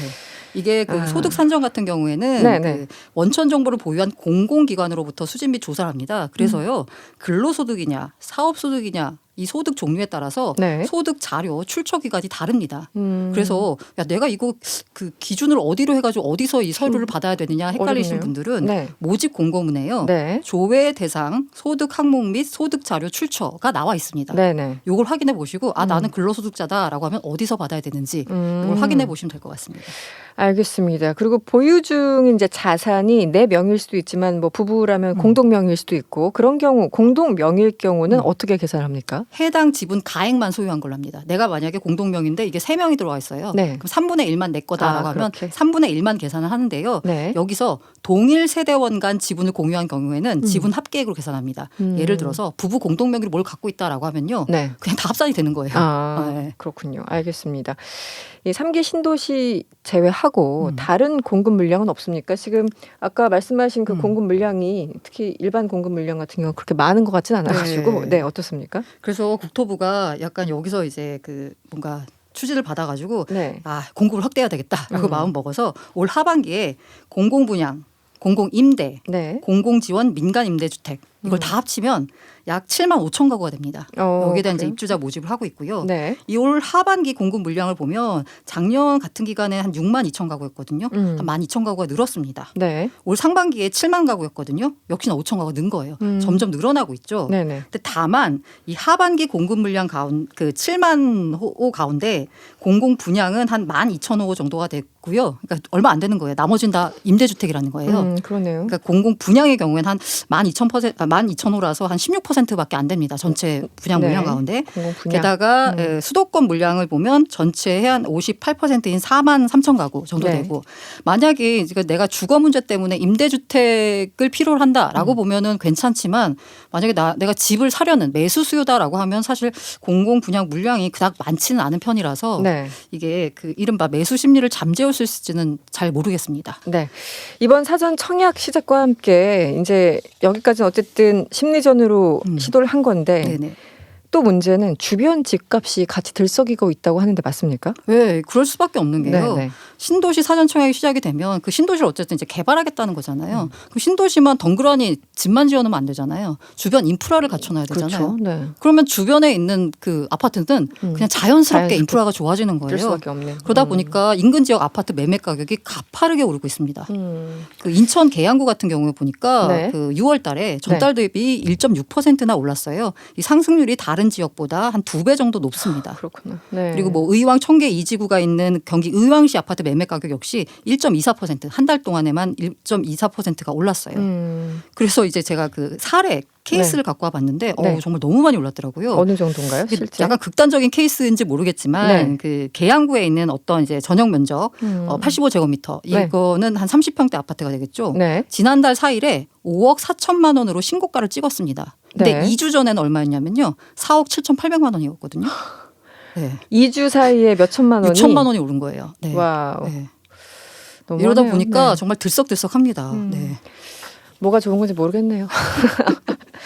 알겠습니다. 오늘은 여기까지 할게요. 지금까지 경제가 문제 고란 기자와 함께했습니다. 오늘 고맙습니다. 네, 감사합니다. 열심히 투자한 개미들을 위한 코너죠. 돈과 함께 시간입니다. 주식계 요정 연불리 이베스트 투자증권 염승한 이사와 전화 연결되어 있습니다. 이사님 안녕하세요. 네, 안녕하세요. 네, 오늘도 시작하자마자 다짜고짜 질문부터 하겠습니다. 염승환의 천기 누설. 8286번님이 이런 질문 주셨어요. 반도체주 일제히 올랐는데 앞으로 얼마나 더 갈까요? 반짝 오른 건 아닌지요? 이렇게 질문 주셨네요. 일단 어쨌든 오늘은 이제 반도체가 그동안 이제 좀 꺾이는 거 아니냐, 이제 내년에 꺾이는 걸 지금 선반영해가지고 그동안 주가가 부진했는데 오늘 또 이제 증권사에서도 뭐 리포터들이 좀 오늘 나오기도 했는데 네. 일단은 이제 그 우려감이 미리 선반영됐다라는 그런 이제 인식이 최근에 좀 나왔고요. 거기다가 그 삼성전자가 매출액 기준으로 또 인텔을 제꼈다는 그런 뉴스도 하나 있더라고요. 네. 그리고 반도체 가격이 여전히 좀 견조한 편이고 또 내년에 또 신규 제품들이 나오거든요. DDR5나 인텔의 새로운 그 또 CPU들도 출시가 될 텐데 이제 오늘은 정말 모처럼 만에 그런 이제 좋은 뉴스들이 한 번에 좀 반영이 되면서 네네. 삼성전자 중심으로 좀 올랐는데 저는 개인적으로 이게 뭐 계속 오른다 이건 아니고 바닥은 찍은 것 같아요. 그동안 이제 7개월 동안 좀 빠졌는데 네. 오늘 외국인들이 올해 삼성전자를 13조 팔았거든요. 13조요? 예, 13조를 팔았어요. 22조를 팔았어요. 우리나라 전체를. 그 중에 이제 13조가 삼성전자를 파는 건데 네네. 오늘만 그러니까 그 주수 기준으로는 오늘 770만 주를 샀어요. 네. 그러니까 거의 그냥 외국인들이 삼성전자를 집중 투자했다고 보시면 되겠는데 그러네요. 네. 이런 이제 바닥권에서 이렇게 들어왔다는 건 외국인들의 시각이 좀 바뀌었다는 또 의미도 되기 때문에 당분간은 여러분들이 뭐 삼성전자 반도체가 뭐 급등한다 이거보다도 네. 지난 7개월간의 이제 부진한 흐름은 좀 네. 어느 정도 끝나간다 이렇게 보시는 게 맞는 것 같습니다. 뭔가 조금 긍정적으로 나갈 것이다. 네. 네네. 알겠습니다. 그리고 0311번님이 문자 주셨는데요. 크래프톤 공모가 왜 이렇게 비싸요? 오늘 청약 마감인데 생각보다 경쟁률은 낮더라고요. 상장되면 따상 못할까 봐 걱정입니다. 이렇게 솔직하게 질문 주셨습니다. 네. 이게 그러니까 저도 좀 놀랬던 게 너무 흥행이 안 돼가지고요. 네네. 이게 지금 청약 경쟁률이 7.8대 1이거든요. 뭐 780대 1도 아니고. 네네. 그러니까 이제 작년부터 우리나라 뭐 대어들 있잖아요. 뭐 SK 바이오팜, SK 아이테크놀로지, 뭐 카카오 게임즈나 네. 이제 조만간 상장할 카카오뱅크 이렇게 평균적으로 청약 경쟁률 딱 내보면 네. 그래도 한 600대 1 정도 나오거든요. 엄청나게 몰렸었죠. 네. 네, 근데 이 7.8대 1이에요. 왜 이렇게 그러니까 이거는 뭐 낮은 걸까요? 거의 그냥 네. 청약을 안 했다고 보시는 게 좋을 것 같고 기관 투자들도 별로 많이 참여를 안 했습니다. 그러니까 한마디로 비싸다고 느꼈던 것 같아요. 네. 얼마 전에 이제 공모가 좀 너무 비싼 거 아니냐라는 그런 논란들도 있어 좀 낮추기도 했는데도 네. 이게 시가총액이 지금 24조 원이면 우리나라 1등 게임주가 NC소프트거든요. 네. 그 회사 시총이 한 16조, 17조 정도 하는데 그거보다 이제 비싸다고 좀 느꼈던 것 같아요. 그러네요. 그리고 공모가 이렇게 비싸버리면 상장하고 나서 이제 공모주 청약했던 분들이 이게 수익 내기가 쉽지가 않잖아요. 네네. 그래서 좀 망설이셨던 것 같아요. 그래서 일단은 지금 제 경험상 저렇게 너무 청약 경쟁률이 낮으면 네. 이제 그 상장하고 나서도 주가가 그렇게 좋았던 경우들이 별로 없었거든요. 그래서 크래프톤 주가는 이제 과거 데이터상으로는 조금 부진할 가능성이 높은 것 같습니다. 이사님 오늘 코스피는 소폭 상승했지만 반면에 코스닥은 하락 마감했습니다. 전반적인 분위기를 좀 설명해 주시면요. 오늘은 이제 딱 이 한마디죠. 그냥 왕의 기한이에요. 그러니까 우리 뭐 흔히 삼성전자를 왕이라고 표현하는데 네네. 엄청난 그 비중이 있는 기업이니까. 근데 그는 지난 7개월 동안 정말 소외를 많이 받았잖아요. 네. 개인 투자금도 많이 사기도 했는데 근데 오늘은 이제 어쨌든 삼성전자하고 SK하이닉스 이제 반도체 대표주 두 개가 급등을 하면서 네. 코스피 지수가 3,237까지 올랐는데 근데 이렇게 삼성전자가 급등하는 날 지수가 삼성전자만큼 오르면은 이제 뭐 상관이 없는데 삼성전자가 2% 넘게 올랐잖아요. 네. 지수가 0.4% 올랐거든요. 지수 상승률은. 그럼 네. 다른 기업들은 많이 빠졌다는 얘기예요. 그렇군요. 그래서 네. 오늘 보면 철강주 또 중국이 게임 규제한다 그래가지고 네네, 맞습니다. 게임주가 폭락을 했고요. 네. 삼성전자를 중심으로 한 일부 대형주는 좋았지만 대부분의 이제 기업들이 오히려 좀 이렇게 하락하면서 삼성전자를 가지고 계신 분과 아닌 분과의 오늘은 좀 차이가 네네. 굉장히 좀 벌어졌던 그런 하루가 아니었나. 어쨌든 지수 측면에서는 삼성전자가 급등을 해줬기 때문에 네네. 좀 어느 정도 이제 바닥은 좀 다졌다라고 그렇군요. 보시는 게 좋을 것 같습니다. 네.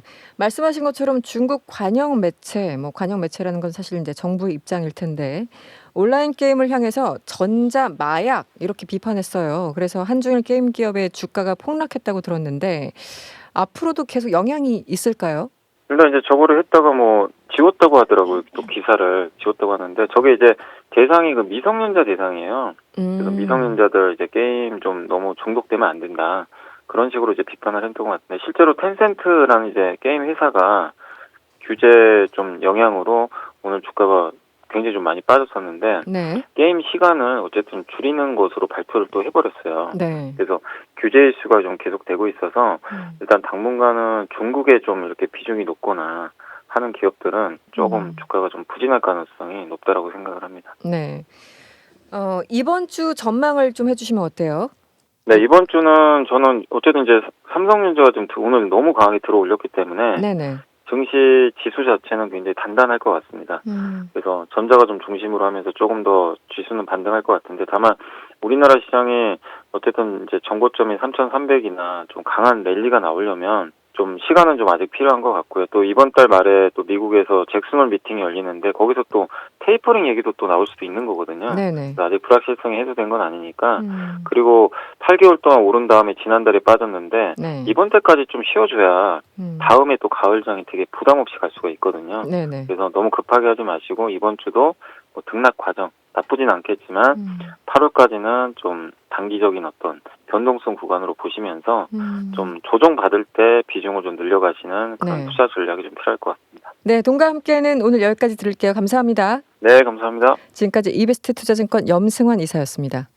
법무부 가석방 심의위원회 심사 대상에 삼성전자 이재용 부회장이 포함된 것으로 전해졌죠. 시민단체들이 오늘 기자회견을 열고 여기에 대해서 비판의 목소리를 내고 있습니다. 그 이유를 직접 들어보도록 하겠습니다. 참여연대 이지우 경제금융센터 간사와 전화 연결되어 있습니다. 나와 계시죠? 안녕하세요. 네, 간사님. 오늘 1인 시위를 이게 돌아가면서 하는 건가요? 여러 사람이 할 수 없기 때문에. 여러 단체들이 한 네네. 30명 정도 모여가지고 이제 네. 그 광화문부터 이제 청와대까지 쭉 이어서 시위를 했습니다. 아, 그렇군요. 네. 기자회견을 하셨는데 주요 내용은 어떤 것들이었는지 좀 설명을 해 주시죠.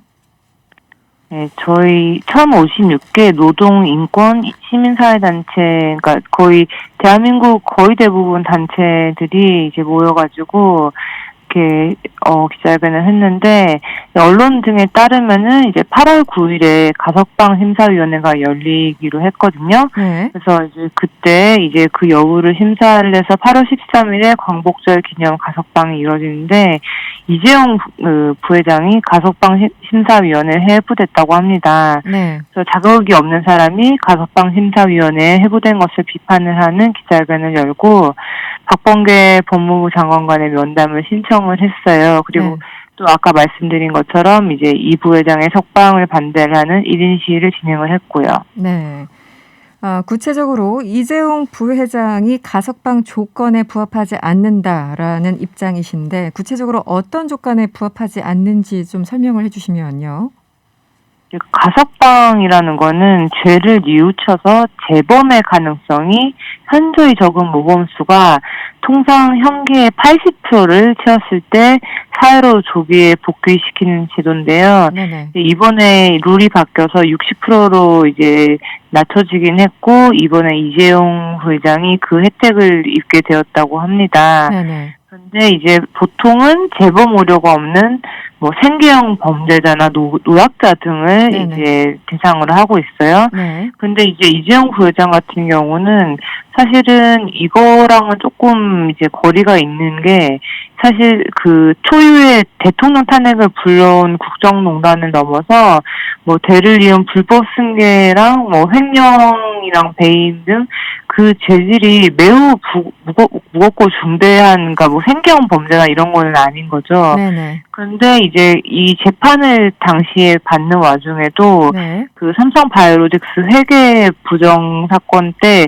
재판 도중에 관련 증거를 공장 바닥에 숨기는 등 조직적인 은폐 행위도 하고 뭐 삼성물산 불법 합병과 관련된 혐의도 부인을 하고 여러 가지 이제 조금 죄를 뉘우치는 모습은 전혀 보이지 않았다. 네. 그래서 가석방 제도 취지와 조건에 맞지 않는 사람을 가석방 해준다면 이제 이 제도의 취지와는 전혀 맞지 않는 것이다. 이제 그런 주장을 저희들이 했습니다.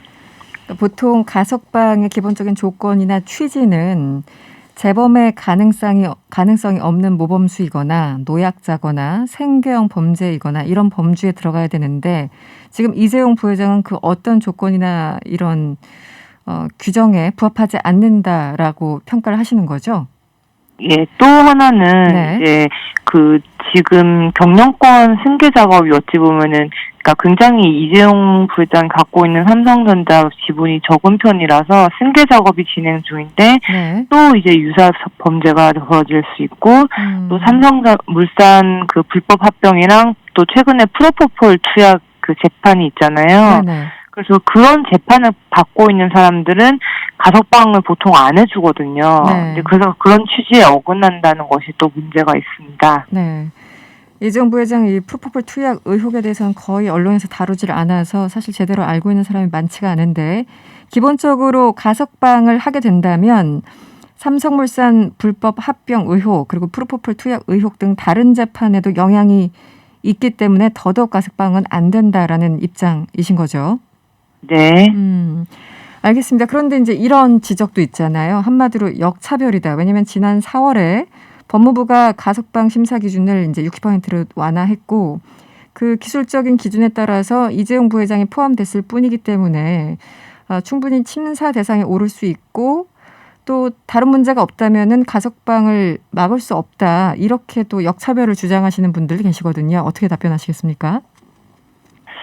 그게 이제 제가 이제 말씀드린 건 이재용이라서 이제 가석방을 막은 게 아니고 네. 그 오히려 이제 이재용이기 때문에 가석방을 해주는 게 이제 문제라고 말씀을 드리는 거거든요. 네, 역차별이 아니다.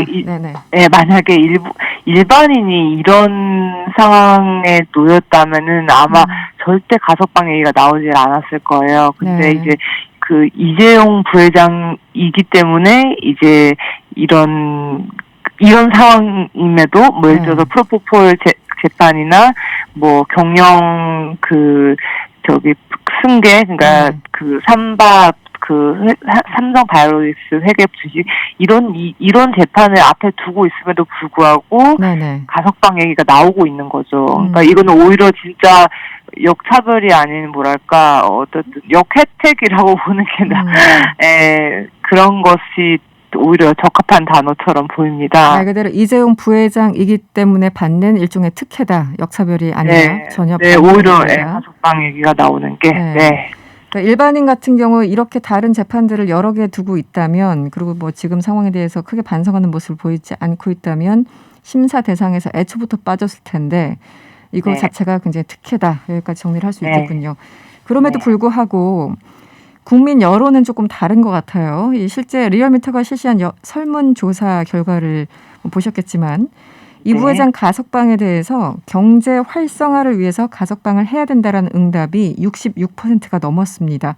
국민 여론은 상당히 찬성하는 입장인데 어떻게 보셨습니까? 이게 조금 이제 저도 가슴이 아프고 이게 정말 진짜 국민분들이 이렇게 생각을 하신다면은 근데 이제 좀 마음이 아프죠. 근데 사실 이렇게 생각할 수 있어요. 이게 어쨌든 간에 법치주의 국가인데 이게 여론만으로 누군가를 석방을 하고 뭐 재판 결과를 내고 이런다면은 사실은 이제 한국은 법치주의 국가가 아닌 거죠. 그래서 이제 86억 원대 돈을 횡령을 해서 국가 권력에 바친 재벌 총수를 형 집행 중간에 그냥 풀어주는 게 이제 어떻게 보면은 법치주의냐, 그것은 아닐 것이다. 그래서 사실은 원래 이제 아시겠지만은 그 특정경제범죄법에 따라서 50억 이상을 횡령을 했기 때문에 최소 5전에서 이제 무기징역까지 받았어야 되는 건데 그 2년 반의 파기환송심 징역 선고도 되게 짧았던 거잖아요. 그걸 생각을 해보면은, 이제 일반 국민의 어떤 법 감정과는 조금 다르게, 한국에서는 아직은 법이 좀 이렇게 제대로 이렇게 운영이 되고 있는지를 다시 한번 생각해 봐야 될 것 같습니다. 86억 원이 넘는 뇌물 공여 등의 혐의로 지금 복역 중인데, 이 상황에서 가석방은 법 감정에도 맞지 않는다. 그렇죠. 네. 애초에 너무 이제 징역형도 너무 짧기도 했고요. 네.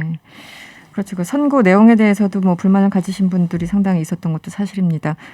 그런데 이 상황에서요, 지난 6월이었죠. 문재인 대통령은 이 4대 그룹 대표들이 당시 이 부회장의 사면을 건의하자 이런 얘기를 했었죠. 국민들도 공감하는 분이 많다. 이런 취지의 얘기를 했었고, 또 송영길 더불어민주당 대표도 최근에 반도체 산업의 요구 그리고 국민의 정서 등을 고민하고 있다고 본다 이렇게 언급했어요. 이런 발언들은 어떻게 보십니까?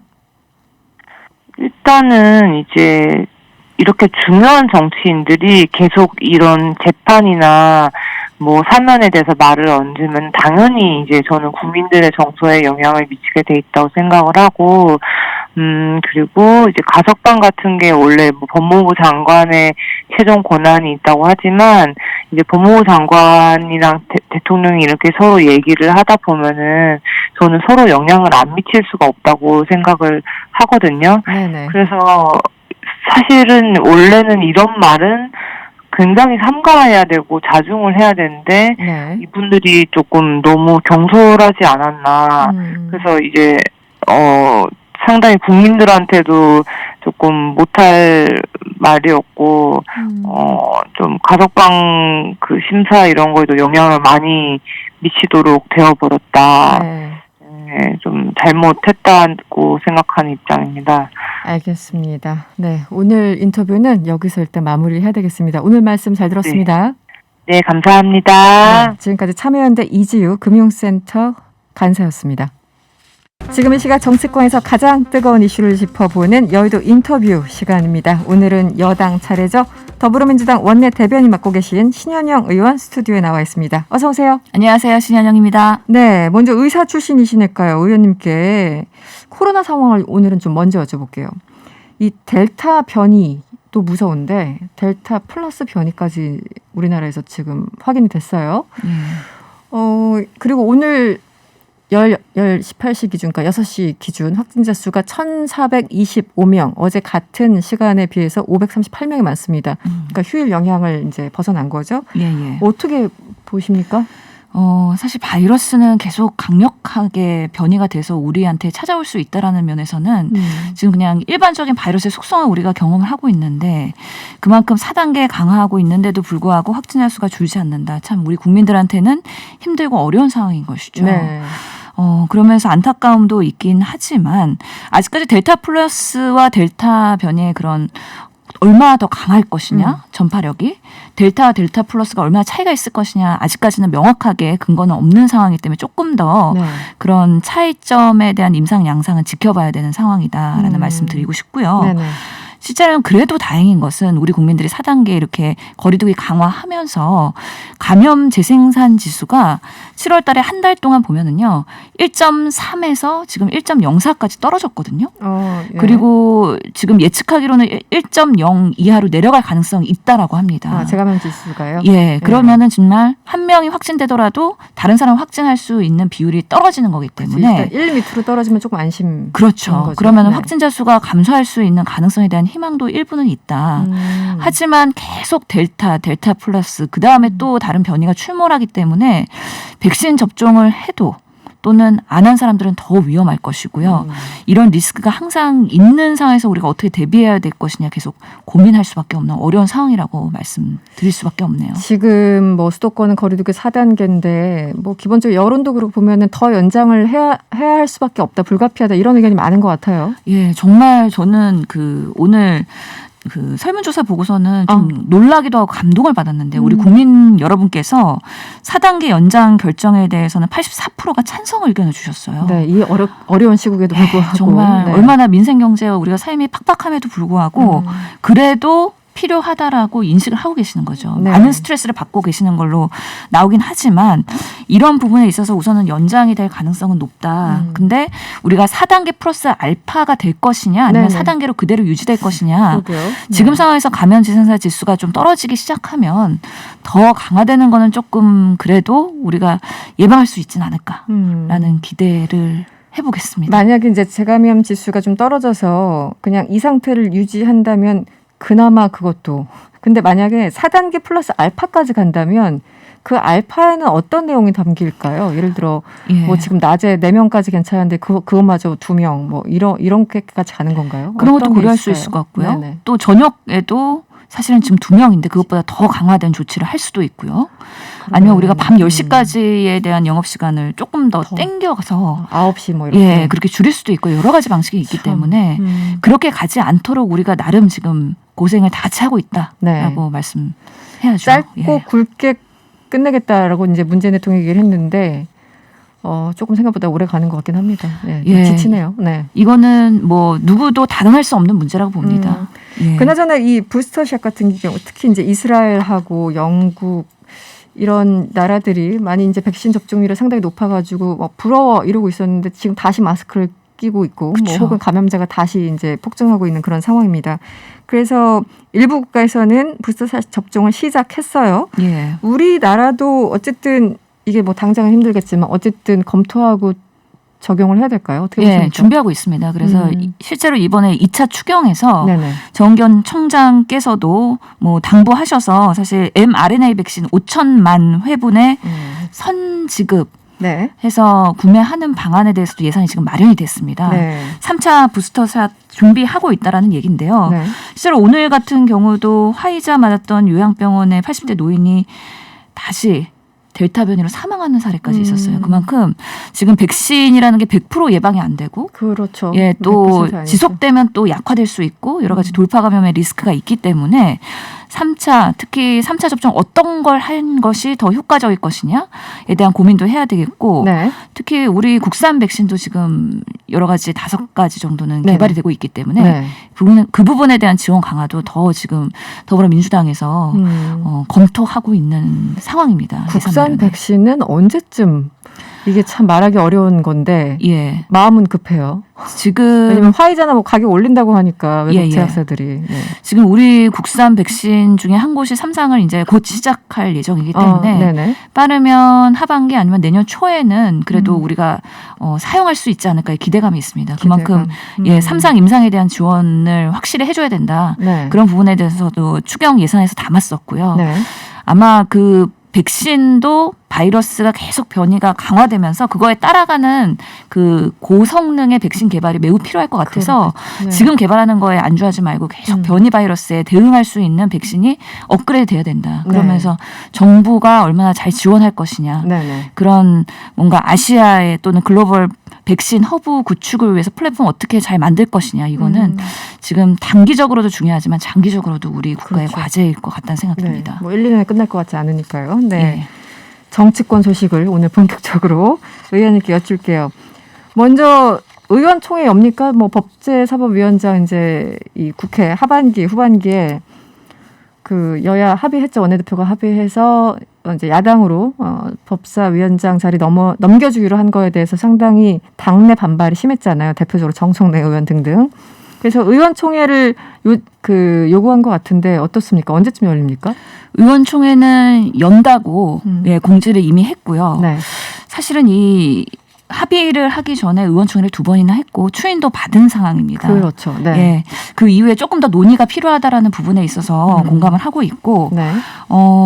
지금 8월이 보면은 8월 전반기 상반기는 많은 분들이 지금 국회가 어떻게 보면은 지금 소강 상태죠. 네. 예, 그렇습니다. 공식 일정은 없는 상황이고요. 거의 대체 공휴일인 16일까지는 많은 분들이 조금 휴가도 가실 것 같고요.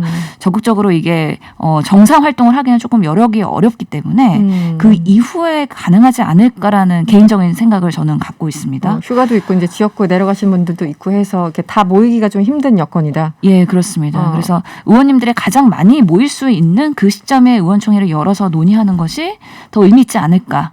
그리고 본회의가 25일에 예정이 되어 있기 때문에 그전에는 꼭 열어야 된다라는 생각을 갖고 있습니다. 그 대체휴일 17일 이후에 이제 의총을 열 텐데 어쨌든 그 의원총회 2차례나 열어서 추인을 받았는데 말씀하신 것처럼 정청래 의원 등등 몇 명의 의원들은 지금 이걸 이제 번복하지 않는 거잖아요. 한마디로 합의를. 그 얘기가 왜 계속 나올까요? 의회총회에서 동의한 것에 대해서도 그때 우리가 내용을 잘 몰랐다 또 이렇게 얘기하시는 분들도 계시고 어떻게 이해를 해야 됩니까? 그래서 결국에는 법사위원장이 너무 중요한 이유가 된 것에는 법사위의 기능에 대한 문제가 있는 거잖아요. 그렇죠. 네. 결국에는 뭔가 그 상임위에서 올라온 법안들, 타 상위 법안들에 대한 상황 노릇을 한다. 그 법사위가 그렇게 기능을 못하도록 하는 게 우선이지 않을까. 이게 해결이 안 되면요. 몇 대 국회든 간에 계속 법사위원장 가지고 계속 싸울 겁니다. 쟁탈전이죠. 뭐. 예. 네. 그렇기 때문에 우리가 합의할 때도 국회법에 보면은 이게 법사위에서 뭔가 여러 가지 여야의 이견으로 해서 계류되는 법안들을 어떻게 하면 조금 더 살릴 수 있을까에 대한 고민을 하면서 국회법에는 이미 그 86조의 그런 조항이 있습니다. 계류가 되는 경우에 20일 정도 계류가 되면은 다시 상임위로 돌아가고 네. 그 상임위에서 5분의 3 창성으로 본회의로 네. 부의할 수가 있는 것이죠. 그 시스템을 조금 더 활성화시키면서 신속하게 하자라는 면에서 국회법을 120일에서 60일로 개정하는 게 이번 8월 25일 날 통과가 되면 그러면 법사위의 그런 상황 기능이 상당히 약화될 것이라는 생각이 있고요. 네. 특히나 체계 자구 심사에 대해서 정말 체계 자구 심사만 할 것이냐에 대한 논의도 당연히 되어야 될 것입니다. 그런 것들을 전제로 했을 때 여야가 이 상임위장 배분은 좀 공정하게 할 수 있는 우리가 판단이 필요하다. 언제까지 우리 민주당이 뭔가 오만과 독선 프레임을 씌운 거죠. 네. 야당이 우리한테 씌웠고 네. 사실은 11대 7로 배분을 했어야 되는 건데 주영 원내대표 당시에 그 합의 11대 7로 7개 상임위를 가져가는데 김종인 대표께서 이거는 받지 말아라. 그냥 오만과 독선의 프레임을 계속 씌우면서 가자라고 했기 때문에 보궐선거의 결과가 그렇게 나왔다고 좀 안타까운 그런 부분이 있기 때문에 이 부분에 대한 합의가 사실은 중요하다. 그러면서 이번에 그런 여야의 원내대표께서 합의를 한 만큼 이 부분에 대한 조금 더 설명과 이해 그리고 당 내에서의 그런 동의가 필요하지 않을까 싶습니다. 그런데 이제 송영길 대표가 이런 얘기를 했어요. 분명 이제 8월 25일 상임위원장 선출하고 본회의가 열리잖아요. 그때 선출 전까지 법사위 개정안이 통과되지 않으면 양보란 표현을 쓰셨는데 어쨌든 이번 합의는 자동 무산이다 이렇게 얘기를 하셨잖아요. 예. 그러니까 그 25일에 개정안이 통과되지 않는다면 여야 원내대표 합의는 무산되는 건가요? 자동적으로? 예, 그렇습니다. 이거는 명백한 팩트입니다. 그러면 개정안이 근데 어쨌든 지금 의회 다수당을 차지하고 있기 때문에 개정안 통과는 거의 뭐 민주당만 해도 충분히 가능한 거잖아요. 안 될 가능성이 있나요? 개정안이 통과되지 않을 가능성? 제가 그래서 합의문을 가져오긴 했는데 여기 합의문에 그 윤호중 김기현 대표 사인과 함께 3번이 바로 그 내용입니다. 그렇죠. 네. 그래서 이것이 사실 합의가 돼야 되는 부분입니다. 이것이 합의가 안 되면 나머지 1번, 2번도 다 무산이 되는 것이죠. 네네. 그렇기 때문에 당연히 송영길 대표가 말한 이 개정안이 통과되지 않으면 자동으로 이 합의문은 파기인 겁니다. 그래서 제 질문은 어쨌든 개정안이 통과될 것으로 예상을 하시나요? 이걸 만약에 존중을 해야 된다면 당연히 통과를 시켜야 되는 것이죠. 네. 그 부분까지 우리가 전제로 하는 거고 아마 8월 25일 날 그게 통과가 되는지 추이를 보시면 될 것 같은데 합의는 존중되어야 된다고 우선적으로 저는 생각하고 있습니다. 알겠습니다. 그 다른 질문을 좀 드릴게요. 지금 민주당 경선 원팀 협약 지난 7월 28일이었는데 아무도 기억을 못하고 있어요. 너무들 싸우셔가지고 음주운전에 뭐 여러 가지가 나오고 있는데 뭐 당 지도부가 좀 어떻게 바라보고 있습니까, 이 상황을? 우선은 예. 그래도 원팀 정신을 우리가 훼손하지 말자. 그때 뭐 선서까지 했잖아요. 예. 후보자들이 나와서. 예, 그 네. 정신을 계속 강조하면서 갈 수밖에 없습니다. 물론 그 후보들 간의 견제 그리고 검증 이런 것들을 완전히 차단할 수는 없겠죠. 그렇지만 우리가 이거를 뭐 강력하게 제재할 수는 없는 부분이고 네. 다만 우리가 이렇게 계속 격려하고 그 정신을 갈 수 있도록 권고하는 게 지도부로서 최선이지 않을까라는 생각이 듭니다. 그 당내 선관위가 있잖아요. 지금 이상민 의원이 맡고 예, 맞습니다. 네. 거기서는 이게 너무 과열됐을 때 뭔가 개입하거나 뭐 제어할 수 있는 그 기능이 없습니까? 그런 부분도 고려를 할 수가 있겠죠. 네. 하지만 이게 또 경선이 여러 가지 그런 흥행과 대중성도 가지면서 서로 검증하는 또 순기능도 있기 때문에 그런 순기능과 역기능에 대해서는 아마 조금 추이를 보면서 판단하지 않을까라는 생각이 듭니다. 의원님이 보시기에 지금 이 상황은 뭐 아직까지는 괜찮다. 좀 텐션이 있지만 아직까지는 이 정도는 뭐 당내 경선에서 선을 넘은 건 아니다. 뭐 이렇게 보십니까? 어떻게 보십니까? 선을 넘었다고 표현하시는 분들도 있고. 우선은 저는 그래도 서로 협약을 하셨기 때문에 앞으로 더 뭔가 심각한 상황이 나오지 않을 거라고 생각을 하고요. 예, 지금 상황에서는 조금 더 이런 계속 메시지를 내면서 자중할 수 있도록 하는 부분. 결국에는 우리가 후보를 만드는 게 중요한 게 아니라 그 후보가 대통령이 되는 게 중요하기 때문에 네. 우리 당의 정말 긍정적인 부분이 무엇일까에 대해서 계속해서 각 캠프에 리마인드 시키는 역할이 중요하지 않을까 싶습니다. 알겠습니다. 마지막 짧게 한 1분밖에 안 남았는데 언론중재법 개정안 지금 언론단체에서 굉장히 반발하고 있고 야당도 마찬가지입니다. 너무 과잉이다, 과도하다는 입장인데 어떻게 계속 처리 강행하는 겁니까? 사실 이 언론 그 개정안들 보면은 징벌적 손해배상을 포함해서 여러 가지 말들이 있긴 하잖아요. 네. 정말 이 법안의 취지를 좀 이해를 해주셔야 될 것 같아요. 가짜뉴스 피해 구제법이기 때문에 네. 정말 가짜뉴스로 고통받고 있는 분들을 생각한다면 우리가 악의적인 보도를 하는 뭔가 특정 매체나 기사에 대해서는 뭔가 제재할 수 있는 수단이 있어야 된다. 이거는 미국, 호주, 뉴질랜드에서도 마찬가지의 그런 징벌적 손해배상 제도가 있거든요. 이런 부분에 감안해서 이번에는 정말 그 국민들한테 좀 더 필요성을 얘기를 해야 되는데 네. 오히려 그런 부분들에 대한 순기능보다는 여러 가지 조금 프레임이나 아니면 공격적인 부분에 있어서 우리가 좀 오히려 오해를 받고 있지 않느냐. 그런 면에서 이거는 가짜뉴스의 피해 구제법이라는 걸 다시 한번 말씀드리고 싶어요. 알겠습니다. 오늘 인터뷰는 여기서 마무리하겠습니다. 지금까지 더불어민주당 신현영 의원이었습니다. 오늘 잘 들었습니다. 감사합니다. 도쿄올림픽에서 우리 대표팀의 선전을 기원하는 시간이죠. 올림픽 원정대.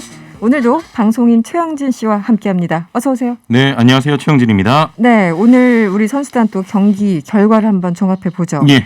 먼저 여자 탁구 단체전 아쉽게 4강 진출이 좌절됐네요. 그렇습니다. 네. 신유빈, 전지희, 최우주로 구성된 여자 대표팀이 8강전 독일과의 경기에서 2대3으로 좀 아쉽게 패했습니다. 네. 8강에서 멈춘 건데요. 신유빈 선수 요즘 굉장히 인기도 많고 화제가 그렇죠. 되고 있는데 네. 경기 뒤에 좀 울면서 언니들한테 너무 미안하다 이렇게 또 소감을 밝혔습니다. 네. 잘했습니다. 잘했죠. 예, 예. 똘망똘망한 눈빛 굉장히 유명한 선수죠. 예, 예. 네. 그런데 경기 보면서 이 상대팀 선수 때문에 놀랐는데 맞아요. 팔에 장애가 있었어요. 예, 나탈리아 파르티카라는 선수인데요. 네. 장애인 탁구와 일반 탁구 무대에서 모두 활약하는 외팔 선수입니다. 이게 가능하군요. 예, 네네네. 오른쪽 팔꿈치 아랫부분이 없는 상태로 좀 태어났고 네. 7살에 탁구채를 처음 잡았는데요. 저도 깜짝 놀란 게 2008 베이징 올림픽에서 처음 선을 보였고 네. 이번이 무려 4번째 올림픽입니다. 오. 예, 세계 언론들이 아무래도 좀 조명을 하면서 인터뷰 요청을 많이 했겠죠. 네네. 자, 장애인에 대한 질문은 이제 좀 지겹다. 장애는 내게 아무런 의미가 없다. 결과와 상관없이 나에게 날아온 모든 공과 열심히 싸운다는 점에 만족한다. 네. 이렇게 밝혔습니다. 멋진 말이네요. 멋진 말이죠. 예. 나에게 날아온 모든 공과 열심히 싸운다. 음. 알겠습니다. 남자 탁구는 내일 중국과 4강전입니까? 네, 이상수, 정영식, 장우진으로 구성된 남자 탁구 대표팀이 단체전 4강에 올랐습니다. 네네. 내일 오후 2시 반 중국과 준결승전을 치릅니다. 네, 다른 종목도 살펴보죠. 예. 이 메달 후보로 꼽혔던 레슬링 간판 류한수 선수가 16강에서 좌절한 것 같아요. 예, 예. 네네. 자, 남자 67kg급에 출전한 유한수 선수가 이집트의 무함마드 엘 사예드와 경기에서 6대7로 패했습니다. 네. 근데 그 메달 가능성이 완전히 사라진 건 아니에요. 아, 그렇습니까? 예. 네. 이 상대 선수인 엘 사예드 선수가 결승에 오르면 패자부활전 진출권을 얻어서 이 동메달 획득을 노릴 수가 있거든요. 네네. 단 조건은 상대 선수가 유한수 선수를 이긴 엘 사예드 선수가 결승에 진출한다는 조건인데 좀 현실적으로는 조금 어려워 보입니다. 아, 그렇군요. 예, 그렇지만 희망을 한번 걸어보죠. 네, 완전히 사라진 건 아니다. 예. 알겠습니다. 다이빙 얘기도 한번 해보죠. 한국 다이빙의 간판 우하람 선수 사진을 봤는데 뭔가 비현실적이었어요. 대단하죠. 예, 사람의 몸이라는 게 참. 예.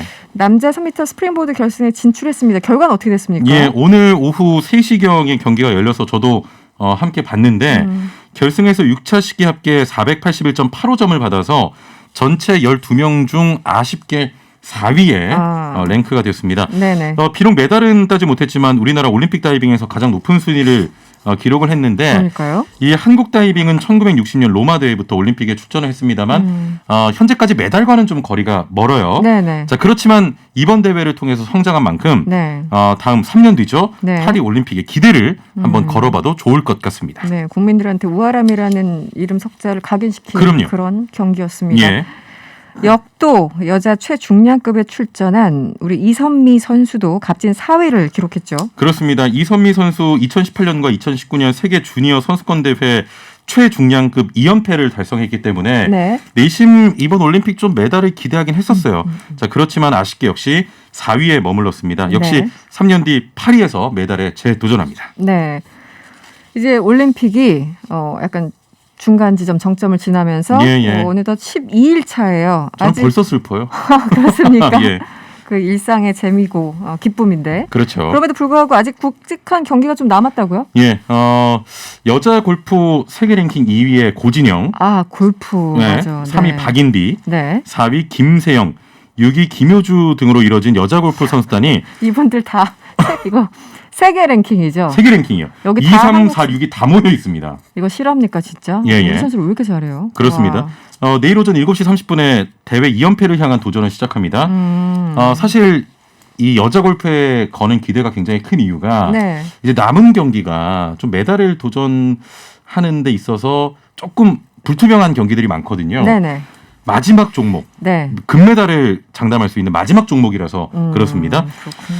한번 골프에서 또 메달을 기대를 해보고요. 네. 그리고 여자 배구 8강에서 세계 랭킹 4위 네. 터키와의 경기가 남아 있습니다. 아, 터키요. 네. 근데 조금 걱정이 되는 게 최근 터키를 상대로 6연패 중이거든요. 이번엔 다를 거라고 믿고요. 이 배구가 저녁에도 했다가 오전에도 했다가 좀 들쑥날쑥해서 네. 배구 언제 하는 거야 좀 궁금하신 분도 있는데 네. 내일은 또 오전 9시입니다. 오전 9시? 예, 오전 9시에 여자 배구 8강전 치러지고요. 네. 자, 마지막으로 남자 야구 운명의 한일전이 내일 오후 7시에 열립니다. 이기면 바로 금메달 결정전으로 향하기 때문에 네. 다 함께 대한민국 경기 응원해 주시면 좋겠습니다. 네. 내일 오후 7시 다들 TV 앞에 있을 것 같다는 생각이 예. 듭니다. 네. 올림픽에 출전한 한국 선수단. 지금 이모저모를 좀 짚어볼 텐데. 예.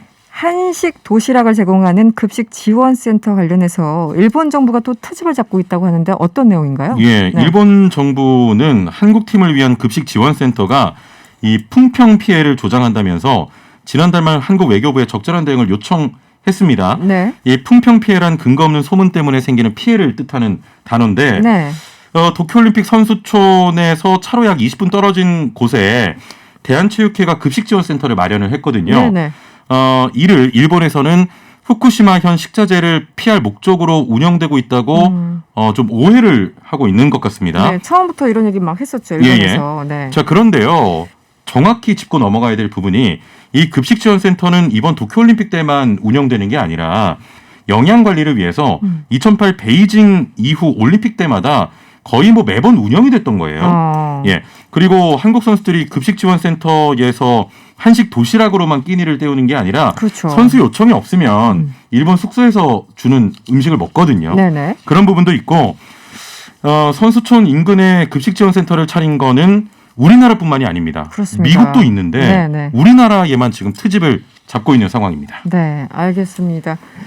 다른 소식으로 넘어가 보죠. 코로나 확진돼서 올림픽 포기했는데 예.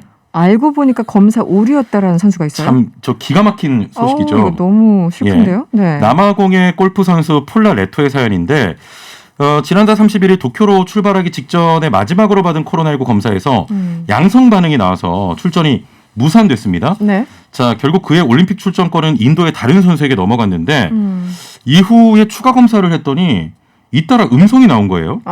또 이 선수는 백신 접종을 또 완료했던 상태고 네네. 발열 등의 어떤 증상도 전혀 없었습니다. 네. 검사 오류로 올림픽 아유, 출전이 좌절됐던 겁니다. 어떡합니까? 네, 너무 안타깝죠. 또 몇 년을 기다려야 되는데. 그렇습니다. 알겠습니다. 짧게요. 이번 올림픽에 참가해서 제3국으로 망명을 요청한 선수가 있어요. 예. 네. 자, 벨라루스의 단거리 육상 선수 크리스티나 치마노스카야 선수인데 네. 이 선수가 도쿄올림픽 출전 예정에 없던 종목에 다른 선수 대신 출전을 하도록 강요받고 SNS에 그 불만을 올렸습니다. 네네. 자, 그러니까 그 벨라루스 정부가 너 지금 우리 국가에 불만 갖고 있는 거야? 어. 강제로 들어와 한 거예요. 그래서 나 이대로 들어가면 네. 감옥살이 할 것 같다. 망명을 요청했고요. 네. 내일 폴란드로 떠날 계획입니다. 이런 일도 있어요. 아, 폴란드로 예, 떠납니까? 폴란드에서 망명을 받아들였습니다. 아휴, 알겠습니다. 예. 다양한 소식 짚어봤습니다. 지금까지 최영진 씨와 함께했습니다. 고맙습니다. 네, 감사합니다. 네, 명랑시사 이승원입니다. 오늘 저희가 준비한 내용은 여기까지입니다. 저희는 내일 저녁 6시 10분에 찾아오겠습니다. 편안한 저녁 되시고요. 지금까지 이승원이었습니다.